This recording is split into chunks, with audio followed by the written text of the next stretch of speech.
Since malapit na ang Chinese New Year, nandito tayo ngayon sa Binondo para mag-food trip.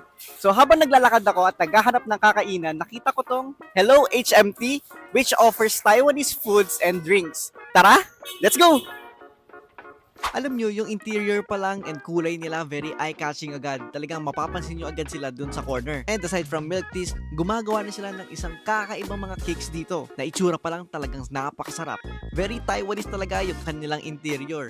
So ito, screenshot nyo na lang or stop nyo para makita nyo yung menu nila. Ang bilis nga lang na serving nila, dumating na agad yung ating in-order. O diba ang dami? Kasi lahat nandito na. So una, itatry natin tong crystal milk tea nila. Yung crystal nila, ang daming ang daming halo dito. Hindi lang siya yung literal na crystal lang. Then yung lasa niya, masarap siya sa akin. So ito yung isa sa kakaibang lagyanan nila.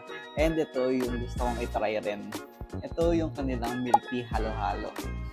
Diba? Ang ganda, ang cute ng lagyanan nila.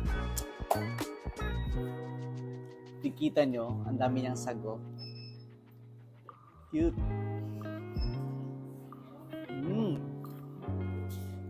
Dito na ako nakatry na tong milk tea na halo-halo. Itong tatlo na to, iuwi na lang natin to mamaya at ipapasalubong natin to dahil for sure matutuwa sila dito. So ito yung Snowbud Taro milk tea nila. Then ito rin naman yung kanilang colorful fruity. Then ito yung kanilang coconut latte. Ito yung kanilang golden potato platter.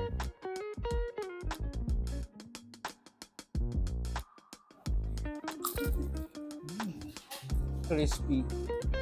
So ito yung kanilang treasure rice cake. So ito daw yung Chinese style na biko.